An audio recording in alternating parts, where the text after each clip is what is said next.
Pyramid spiritual ಸೊಸೈಟಿಗಳ ಮೂಲಭೂತ ಆಧ್ಯಾತ್ಮಿಕ ಸಾಧನ ಸಿದ್ಧಾಂತವೇ ಆನಾಪಾನಸತಿ. ಆನಾಪಾನಸತಿ ಎಂಬುದು ಗೌತಮ ಬುದ್ಧ 2500 ವರ್ಷದ ಕೆಳಗೆ ಪಾಳಿ ಭಾಷೆಯಲ್ಲಿ ಉಪಯೋಗಿಸಿದ ಪದ.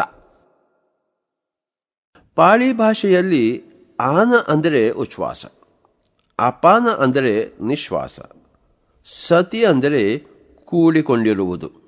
ಆದುದರಿಂದ ಆನಾಪಾನಸತಿ ಅಂದರೆ ಶ್ವಾಸದೊಂದಿಗೆ ನಾವು ಬೆರೆತಿರುವುದು ಎಂದರ್ಥ. ಕನ್ನಡದಲ್ಲಿ ಇನ್ನೂ ಸಂಕ್ಷಿಪ್ತವಾಗಿ ಹೇಳಬೇಕೆಂದರೆ ಶ್ವಾಸದ ಮೇಲೆ ಧ್ಯಾಸ. ಈ ಆನಾಪಾನಸತಿ ಎಂಬುದು ಎಲ್ಲ ಋಷಿಗಳು ಮತ್ತು ಯೋಗಿಗಳು ಪ್ರಪಂಚಕ್ಕೆ ಕೊಟ್ಟ ಒಂದು ಅದ್ಭುತವಾದ ವರ. ಈ ಆನಾಪಾನಸತಿ ಎಂಬುದು ಪಶುವನ್ನು ಪಶುಪತಿಯನ್ನಾಗಿ ಪರಿವರ್ತಿಸುತ್ತದೆ. ಪಶು ಅಂದರೆ ಪ್ರಾಣಿ, ಪಶುಪತಿ ಎಂದರೆ ಪ್ರಾಣಿ ಸ್ವಭಾವಕ್ಕೆ ಅಧೀನನಾಗದೆ ತಾನು ಪ್ರಾಣಿ ಪತಿ ಅಥವಾ ಯಜಮಾನನಾಗುವುದು. ಮನುಷ್ಯ ಒಂದು ಪ್ರಾಣಿ ಇದ್ದ ಹಾಗೆ, ಪ್ರಾಣಿ ಪ್ರಪಂಚದ ಒಂದು ಸ್ಪೀಸೀಸ್. ಹೋಮೋಸ್ಯಾಪಿಯನ್ಸ್ ಎಂಬುದು ಮಾನವ ಜಾತಿ. ಈ ಜಾತಿ ಪಶುಪತಿ ಆಗಬೇಕೆಂದರೆ ಒಂದೇ ಒಂದು ಮಾರ್ಗ, ಅದು ಆನಾಪಾನಸತಿ. ಈ ಆನಾಪಾನಸತಿಯನ್ನೇ ನಾವು ಪಾಶುಪತಾಸ್ತ್ರ ಅಂತ ಹೇಳಬಹುದು. ಪಶುವನ್ನು ಪಶುಪತಿಯಾಗಿ ಪರಿವರ್ತಿಸಿದ ಪಾಶುಪತಾಸ್ತ್ರವೇ ಆನಾಪಾನಸತಿ. ಪಾಶುಪತಾಸ್ತ್ರದಿಂದ ಸಾಧಿಸಲಾಗದ್ದು ಏನೂ ಇಲ್ಲ. ಹಾಗೆ ಆನಾಪಾನಸತಿಯಿಂದ ಸಾಧಿಸಲಾರದ್ದು ಏನೂ ಇಲ್ಲ. ಆನಾಪಾನಸತಿ ಸರ್ವರೋಗ ನಿವಾರಣಿ, ಆನಾಪಾನಸತಿ ಸರ್ವಭೋಗ ಕಾರಣಿ, ಆನಾಪಾನಸತಿ ಸರ್ವಜ್ಞಾನ ಪ್ರಸಾದಿನಿ. ಆದ್ದರಿಂದ ಪಿರಮಿಡ್ ಸ್ಪಿರಿಚುವಲ್ ಸೊಸೈಟೀಸ್ ಅವರ ಮೂಲಭೂತ ಆಧ್ಯಾತ್ಮಿಕ ಸಾಧನ ಸಿದ್ಧಾಂತ ಈ ಆನಾಪಾನಸತಿ ಆಗಿದೆ. ಮುಖ್ಯವಾಗಿ ಆಧ್ಯಾತ್ಮಿಕ ಮಾರ್ಗದಲ್ಲಿ 2 ದಿಶೆಗಳು ಇವೆ. ಒಂದು ಉಪಾಸನಾ ದಿಶೆ, 2 ವಿಪಸ್ಸನಾ ದಿಶೆ. ಉಪಾಸನೆ ಅಂದರೆ ಅದು ಬಾಯಿಂದ ಮೂಡುವಂಥ ಕ್ರಿಯೆ. ವಿಪಸ್ಸನ ಅಂದರೆ ನಾಸಿಕದಿಂದ ಆರಂಭವಾಗಿ 3ನೇ ನೇತ್ರದ ತನಕ ನಡೆಯುವ ಕ್ರಿಯೆ. ಉಪಾಸನೆ ಎಂಬುದು ಮಂತ್ರೋಚ್ಚಾರಣೆ ಮೂಲಕ ಮಂತ್ರೋಪಾಸಕರು ಮಾಡುತ್ತಾ ಇರುತ್ತಾರೆ. ಮಂತ್ರವನ್ನು ಹೇಳಿ ಕೊನೆಗೆ ಮಂತ್ರೋಪಾಸಕರು ಒಂದು ನಿಶಬ್ದ ಸ್ಥಿತಿಗೆ, ಅಂದರೆ ಮಂತ್ರರಹಿತ ಸ್ಥಿತಿಗೆ ಸೇರಿದಾಗ ಆತನಿಗೆ ಕೆಲವು ದಿವ್ಯ ರೂಪಗಳು ಕಾಣುತ್ತವೆ. ಆದರೆ ಅವರ ಸಾಧನೆ ಅಲ್ಲಿಗೆ ನಿಂತುಕೊಳ್ಳುತ್ತದೆ. ಅದಕ್ಕಿಂತ ಮೇಲಕ್ಕೆ ಹೋಗುವುದು, ಅಂದರೆ ಸಂಪೂರ್ಣ ದಿವ್ಯ ದೃಷ್ಟಿ ಪಡೆಯುವುದು ಉಚ್ಚಾರಣೆ ಅಥವಾ ಮಂತ್ರೋಪಾಸನೆಯಲ್ಲಿ ಸಾಧ್ಯವಾಗದ ಕೆಲಸ. ಸಂಪೂರ್ಣ ದಿವ್ಯ ದೃಷ್ಟಿ, ಸಂಪೂರ್ಣ ವಿಪಸ್ಸನಕ್ಕೆ ಮಾರ್ಗವು ಮಂತ್ರೋಪಾಸನೆ ಅಲ್ಲವೇ ಅಲ್ಲ. ಅದಕ್ಕೆ ಅನಿವಾರ್ಯವಾದ ಒಂದೇ ಒಂದು ಮಾರ್ಗ ಆನಾಪಾನಸತಿ. ಮಂತ್ರೋಪಾಸಕರು ಸಾಧನ ಕ್ರಮದಲ್ಲಿ 5ನೇ ಶರೀರ, ಅಂದರೆ 5ನೇ ಚಕ್ರದವರೆಗೆ ಸೇರುತ್ತಾರೆ. ಈ ಚಕ್ರವೇ ವಿಶುದ್ಧ ಚಕ್ರ. ಹಾಗೆ ಈ ಚಕ್ರದವರೆಗೆ ಸೇರಿದವರೆಗೆ 6ನೇ ಚಕ್ರ, ಅಂದರೆ ಆಜ್ಞಾ ಚಕ್ರದ ಛಾಯೆಗಳು ಮಾತ್ರ ಕಾಣುತ್ತವೆ. ಆದರೆ ಅದರಲ್ಲಿ ಪರಿಪಕ್ವತೆ ಸಾಧಿಸಲಾರರು. ಈ ಮಂತ್ರೋಪಾಸಕರು ಮಂತ್ರೋಪಾಸನೆ ಎಂಬ ಬಾಯಿಂದ ಮಾಡುವ ಕ್ರಿಯೆ ಬಿಟ್ಟು ಮೂಗಿನ ಕ್ರಿಯೆ ಆನಾಪಾನಸತಿಯನ್ನು ಮಾಡಿದರೆ ಅವರಿಗೆ ದಿವ್ಯ ದೃಷ್ಟಿ ಅಚಿರಕಾಲದಲ್ಲಿ ಪ್ರಾಪ್ತಿಯಾಗಿ ಆತ್ಮವಿಜ್ಞಾನ ಲಭಿಸುತ್ತದೆ. ಆಗ ಅವರು 7ನೇ ಸ್ಥಿತಿಗೆ ಸೇರಿಕೊಳ್ಳುತ್ತಾರೆ, ಅಂದರೆ ಸಹಸ್ರಾರ ಸ್ಥಿತಿ. ಈ 7ನೇ ಕೋಶವೇ ನಿರ್ವಾಣಮಯ ಕೋಶ. ಮಿತ್ರರೇ, ದುಃಖರಾಹಿತ್ಯ ಎಂಬುದು ಉಪಾಸನೆಯ ಮೂಲಕ ಎಂದೂ ಆಗುವುದಿಲ್ಲ. ಹಿಂದೂ ಸಂಪ್ರದಾಯದಲ್ಲಿ ಉಪಾಸನೆ ಪ್ರಥಮ ಸ್ಥಾನವನ್ನು ಆಕ್ರಮಿಸಿದೆ. ವಿಪಸ್ಸನ ಬೌದ್ಧ ಸಂಪ್ರದಾಯದಲ್ಲಿ ಪ್ರಥಮ ಸ್ಥಾನವನ್ನು ಆಕ್ರಮಿಸಿದೆ. ಪ್ರಾಚೀನ ಹಿಂದೂ ಸಂಪ್ರದಾಯದಲ್ಲಿ ಕೂಡ ಯಥಾರ್ಥವಾಗಿ ಇದ್ದದ್ದು ವಿಪಸ್ಸನವೇ, ಉಪಾಸನೆ ಅಲ್ಲವೇ ಅಲ್ಲ. ಅನಂತರ ಕಾಲಗಮನದಲ್ಲಿ ವಸ್ತುಸ್ಥಿತಿ ಬದಲಾಗಿ ವಿಪಸ್ಸನದಿಂದ ಉಪಾಸನೆಗೆ ಮೋಕ್ಷವು ಇಳಿದು ಹೋಯಿತು. ಉಪ ಪ್ಲಸ್ ಆಸನ ಅಂದರೆ ಸಮೀಪದಲ್ಲಿರುವ ಆಸನ, 2ನೇ ಆಸನ, ಸಣ್ಣ ಆಸನ. ಮಂತ್ರೋಚ್ಚಾರಣ ಎಂಬುದು ಸಣ್ಣ ಆಸನ, ಅದು ಪ್ರಧಾನ ಆಸನವಲ್ಲ. ವಿಪಸ್ಸನ ಎನ್ನುವುದು ಸಿಂಹಾಸನ, ಅದೇ ಪ್ರಧಾನ ಆಸನ. ಈ ಆಸನದಲ್ಲೇ ಸಾಧಕರು ರಾಜರಾಗುತ್ತಾರೆ, ಸಿಂಹ ಆಗುತ್ತಾರೆ, ಪಶುಪತಿ ಆಗುತ್ತಾರೆ. ಅನಾಹತ ಚಕ್ರ ಎಂದರೆ ಮೌನ, ಎಂದರೆ ಎಲ್ಲಿ ಆಹತವಿಲ್ಲವೋ, ಅಂದರೆ ಫ್ರಿಕ್ಷನ್ ಅಥವಾ ಘರ್ಷಣೆ ಇಲ್ಲವೋ ಅದೇ ಅನಾಹತ. ಮಂತ್ರೋಚ್ಚಾರಣೆ ಎಂಬುದು ಮಣಿಪೂರ ಚಕ್ರದಿಂದ, ಅಂದರೆ 3ನೇ ಚಕ್ರದಿಂದ ಮೊದಲಾಗುತ್ತದೆ. ಅಂದರೆ ದೊಡ್ಡ ದೊಡ್ಡ ಮಣಿಗಳಿಂದ ಮಂತ್ರಗಳನ್ನು ಉಚ್ಚರಿಸಿ ಮಣಿಪೂರಕದಿಂದ ಅನಾಹತ ಸ್ಥಿತಿಗೆ, ಕೊನೆಗೆ ವಿಶುದ್ಧ ಎಂಬ ಚಕ್ರದೊಳಗೆ ಸೇರುತ್ತದೆ.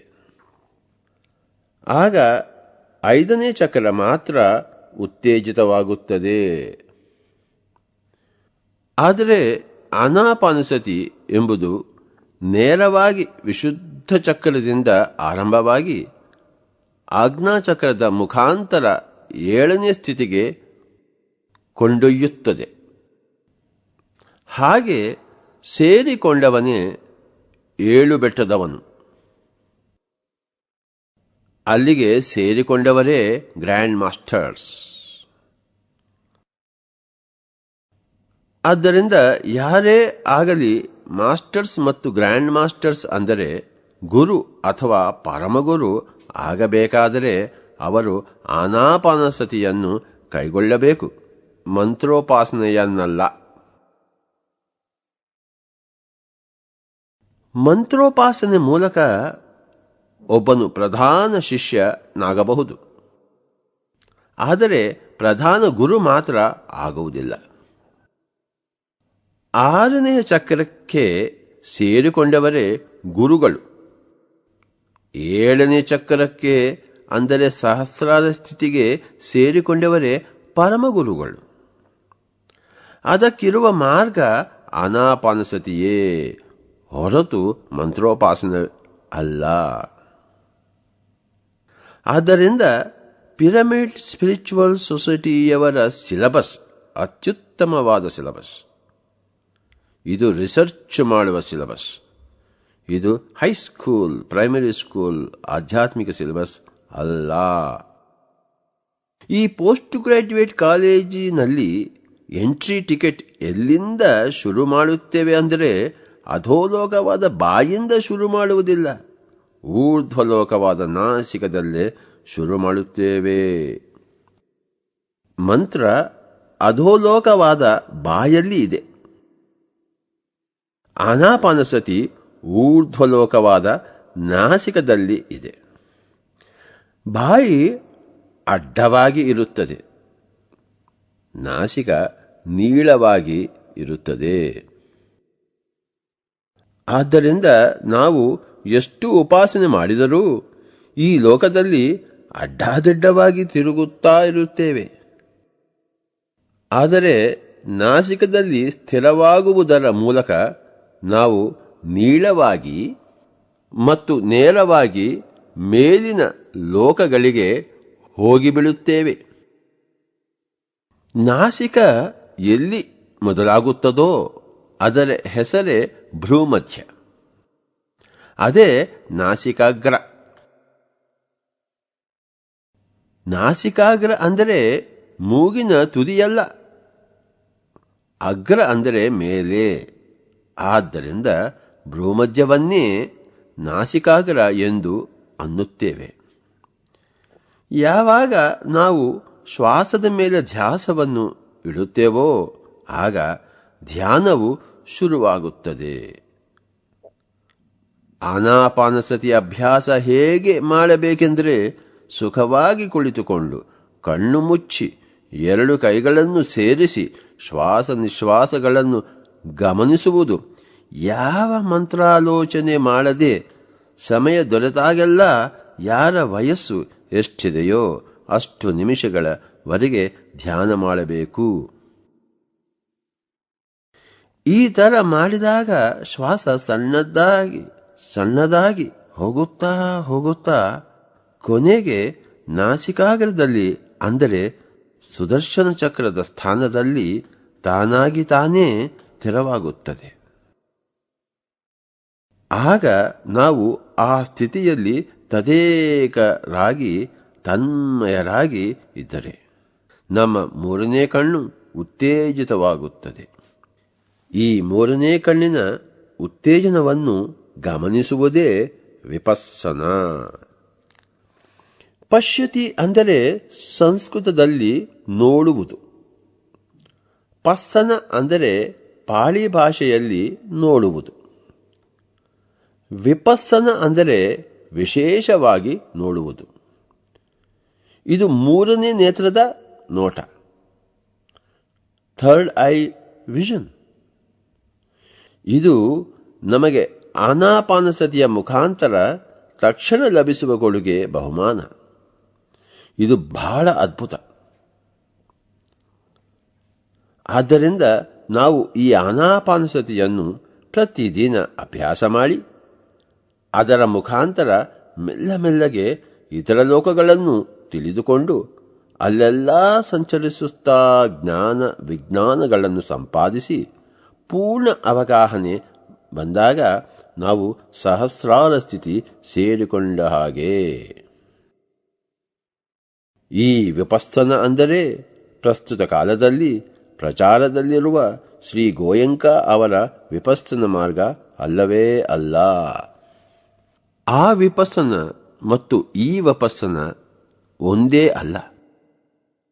ಮಾಮೂಲಾಗಿ ಕಾಯಾನುಪಸ್ಸನ ಅಂತೆ ಏನಿದೆಯೋ ಅವರು ಅದನ್ನೇ ವಿಪಸ್ಸನ ಅಂದುಕೊಂಡಿದ್ದಾರೆ. ಅದು ಸಂಪೂರ್ಣವಾಗಿ ತಪ್ಪು.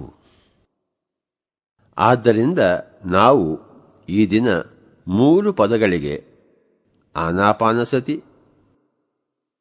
ಮತ್ತು ಕಾಯಾನುಪಾಸನ ಮತ್ತು ವಿಪಸ್ಸನ ಎನ್ನುವ ಪದಗಳಿಗೆ ಅರ್ಥವನ್ನು ತಿಳಿದುಕೊಳ್ಳೋಣ. ಹೆಚ್ಚಿನ ಮಂದಿ ಅನುಭವಿಗಳು ಕೂಡ ಕನ್ಫ್ಯೂಸ್ ಮಾಡಿಕೊಂಡು ಕಾಯಾನುಪಸ್ಸನವನ್ನೇ ವಿಪಸ್ಸನ ಎಂದು ಅರ್ಥ ಮಾಡಿಕೊಂಡಿದ್ದಾರೆ. ವಾಸ್ತವವಾಗಿ ಎಲ್ಲರೂ ಸರಿಯಾಗಿ ಆನಾಪಾನಸತಿದಲ್ಲೇ ಧ್ಯಾನಾಭ್ಯಾಸವನ್ನು ಶುರು ಮಾಡುತ್ತಾರೆ. ಆದರೆ ಆ ಆನಾಪಾನಸತಿ ಎಲ್ಲಿ ಅಂತ್ಯವಾಗಬೇಕು ಎಂಬುದು ಅವರಿಗೆ ಗೊತ್ತಿಲ್ಲ.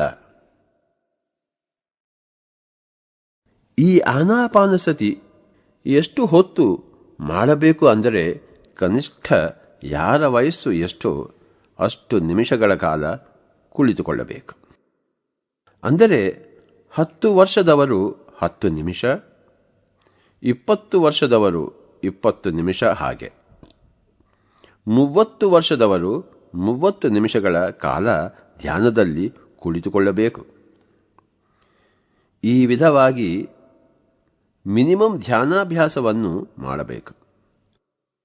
ಅಡಿಗೆ ಮಾಡುವಾಗ ಅಕ್ಕಿ ಅನ್ನವಾಗಲಿಕ್ಕೆ ಸ್ವಲ್ಪ ಸಮಯ ಹಿಡಿಯುತ್ತದಲ್ಲ, ಹಾಗೆ ಸುಮ್ಮನೆ ಹಾಗೆ ಒಲೆ ಮೇಲೆ ಇಟ್ಟು ಹೀಗೆ ತೆಗೆದು ಬಿಟ್ಟರೆ ಅನ್ನ ಕುದಿಯುವುದಿಲ್ಲ. ಹಾಗೆ ನಾವು ಕೂಡ ಕುದಿಯಬೇಕು. ಅಂದರೆ ಈ ಆನಾಪಾನಸತಿ ಎಂಬ ಒಲೆ ಮೇಲೆ ನಾವು ಸ್ವಲ್ಪ ಹೊತ್ತು ನಿಂತುಕೊಂಡು ಇರಬೇಕು. ಅಂದರೆ ನಮ್ಮ ವಯಸ್ಸು ಜಾಸ್ತಿಯಾಗಿದ್ದರೆ ಆನಾಪಾನಸತಿಯ ಒಲೆ ಮೇಲೆ ಜಾಸ್ತಿ ಹೊತ್ತು ನಿಂತಿರಬೇಕು. ಕಡಿಮೆ ವಯಸ್ಸಾದರೆ ಕಡಿಮೆ ಸಮಯ ಸರಿ ಹೋಗುತ್ತದೆ. ಆಗಲೇ ನಾವು ಸಂಪೂರ್ಣವಾಗಿ ಕುದಿಯುತ್ತೇವೆ. ಆಗಲೇ ನಮಗೆ ವಿಪಸ್ಸನ ಎಂಬುದು ಬರುವುದು. ಆನಾಪಾನಸತಿ ಅಭ್ಯಾಸದಲ್ಲಿ ಈ ಭೌತಿಕ ಕಾಯ ಕುದಿಯುತ್ತದೆ. ಅಂದರೆ ನಾಡಿ ಮಂಡಲದ ಶುದ್ಧಿ ಆಗುತ್ತದೆ. ಅನೇಕಾನೇಕ ಪ್ರಾಣ ಸಂಚಾರಗಳು ನಮ್ಮ ಪ್ರಾಣಮಯ ಶರೀರದಲ್ಲಿ ನಡೆಯುವುದು ನಾವು ಗಮನಿಸುತ್ತೇವೆ. ಎಲ್ಲೆಲ್ಲೋ ನೋವುಗಳು ಬರುತ್ತಿರುತ್ತವೆ, ಅಲ್ಲಲ್ಲಿ ಎನರ್ಜಿ ಫ್ಲೋ ಆಗುವುದು. ಇವೆಲ್ಲವನ್ನು ಕಾಯಾನುಪಸನ ಎಂದು ಗೌತಮ ಬುದ್ಧ ಹೇಳಿದರು. ಅಂದರೆ ಅಂತರ್ಶರೀರದ ನಾಡಿ ಮಂಡಲದಲ್ಲಿ ನಡೆಯುವ ಬದಲಾವಣೆಗಳನ್ನು ನಾವು ಗಮನಿಸುತ್ತಿರುವುದು.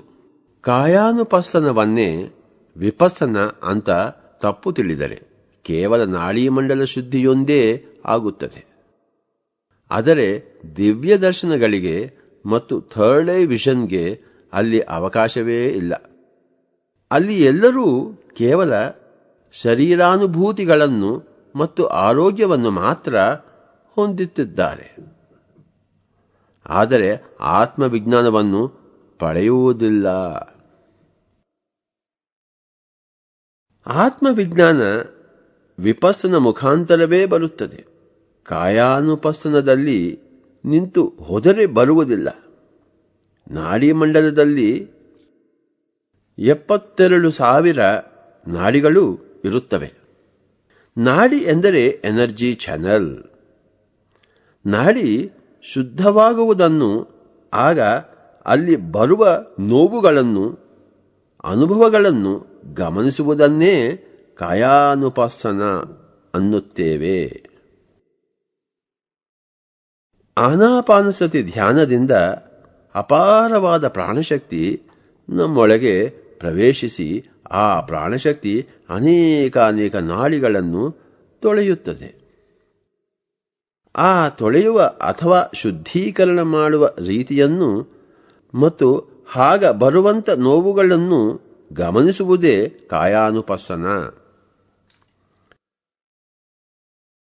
ಆದ್ದರಿಂದ ಆನಾಪಾನಸತಿ ಅಭ್ಯಾಸದಲ್ಲಿ ಪ್ರಾಥಮಿಕವಾಗಿ ಎಷ್ಟೋ ದಿವಸ ಈ ವಿಧವಾದ ಶಾರೀರಿಕ ನೋವುಗಳನ್ನು ಅನುಭವಿಸುತ್ತಾ ಇರುತ್ತೇವೆ. ಎಲ್ಲರೂ ಅನ್ನುತ್ತಿರುತ್ತಾರೆ, ಇದಕ್ಕೆ ಮುಂಚೆ ಎಂದೂ ಇಲ್ಲದ ಈ ನೋವು ನನಗೆ ಬಂದಿದೆ ಅಂತ. ಅಂದರೆ ಅದಕ್ಕೆ ಮುಂಚೆ ಆ ಭಾಗವನ್ನು ತೊಳೆಯಲಿಲ್ಲ. ಆದ್ದರಿಂದ ಆ ಭಾಗ ರೋಗಗ್ರಸ್ತವಾಗಿತ್ತು. ಶುದ್ಧ ಪ್ರಾಣಶಕ್ತಿಯಿಂದ ತೊಳೆದಾಗ ಅಲ್ಲಿ ನೋವು ಬರುತ್ತದೆ. ಅನಂತರ ಕಾಯಿಲೆಗಳು ಶಾಶ್ವತವಾಗಿ ಮಾಯವಾಗುತ್ತವೆ. ಧ್ಯಾನಾಭ್ಯಾಸದಲ್ಲಿ ಆಳಕ್ಕೆ ಹೋದರೆ ನೋವುಗಳು ನಮಗೆ ಬರುವುದಿಲ್ಲ. ಬಹಳ ಜನರಿಗೆ ಇದು ಗೊತ್ತಿಲ್ಲದೆ ಧ್ಯಾನವನ್ನು ಬಿಟ್ಟು ಬಿಡುತ್ತಾರೆ. ಇದು ಅವಿವೇಕದ ಕೆಲಸ. ಪಿರಮಿಡ್ ಸ್ಪಿರಿಚುವಲ್ ಸೊಸೈಟಿಯವರು ಆನಾಪಾನಸತಿ ಶುರು ಮಾಡಿದ ಮೇಲೆ ದೇಹದಲ್ಲಿ ನೋವುಗಳು ಬರುತ್ತವೆ ಎಂದು ತಿಳಿದಿದ್ದು ಅವುಗಳನ್ನು ಸಂತೋಷದಿಂದ ಸಹಿಸುತ್ತಾ ಧ್ಯಾನ ಮಾಡುತ್ತಲೇ ಇರುತ್ತಾರೆ. ಈ ಸಹಿಸುವ ಶಕ್ತಿಯನ್ನೇ ಶಂಕರಾಚಾರ್ಯರು ತಿತೀಕ್ಷ ಎನ್ನುತ್ತಾರೆ. ಒಬ್ಬ ಮನುಷ್ಯ ಮೋಕ್ಷವಂತನಾಗಲಿಕ್ಕೆ ಷಟ್ ಸಂಪತ್ತಿ ಬೇಕು ಎನ್ನುತ್ತಾರೆ. ಅದರಲ್ಲಿ ಶಮ, ದಮ, ತಿತೀಕ್ಷ, ಉಪರತಿ, ಶ್ರದ್ಧ, ಸಮಾಧಾನ ಎಂಬ 6 ಲಕ್ಷಣಗಳನ್ನು ಅವರು ಷಟ್ ಸಂಪತ್ತಿ ಎನ್ನುತ್ತಾರೆ. ಅದರಲ್ಲಿ 3ನೇಯದು ತಿತೀಕ್ಷಾ, ಅಂದರೆ ನಾವು ಧ್ಯಾನದಲ್ಲಿ ಕೂತಿದ್ದಾಗ ಬಗೆ ಬಗೆಯ ಬಾಧೆಗಳು ಬರುತ್ತವೆ. ಅವೆಲ್ಲವನ್ನು ತಾಳ್ಮೆಯಿಂದ ಸಹಿಸಬೇಕು. ಇದನ್ನೇ ತಿತೀಕ್ಷಾ ಅನ್ನುತ್ತಾರೆ. ಅಂದರೆ ನೋವುಗಳನ್ನು, ಬಾಧೆಗಳನ್ನು ಸಹಿಸುವ ಶಕ್ತಿ ಎಂದು ಅರ್ಥ.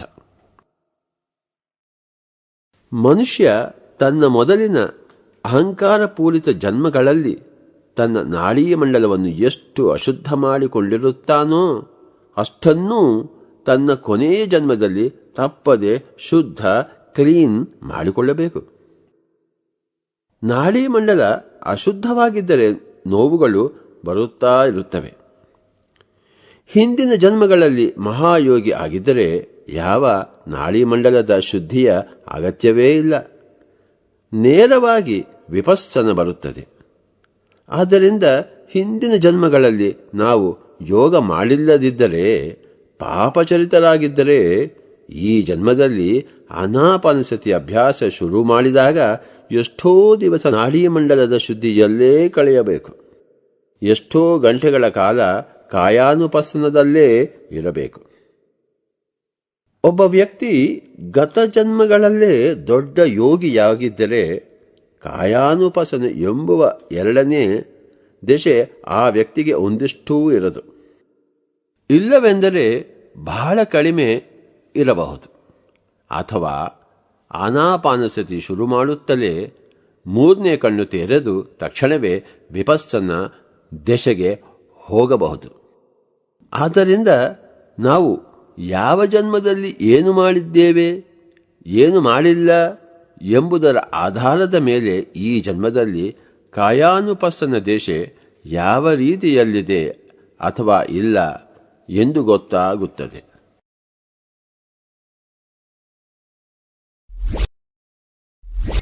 Hi masters, Patriji vegetarian channel ನೋಡಿ, ಲೈಕ್ ಮಾಡಿ, ಶೇರ್ ಮಾಡಿ, ಸಬ್ಸ್ಕ್ರೈಬ್ ಮಾಡಿ ಹಾಗೂ ಮಾಡಿಸಿ ಬೆಲ್ ಬಟನ್ ಕ್ಲಿಕ್ ಮಾಡಿ.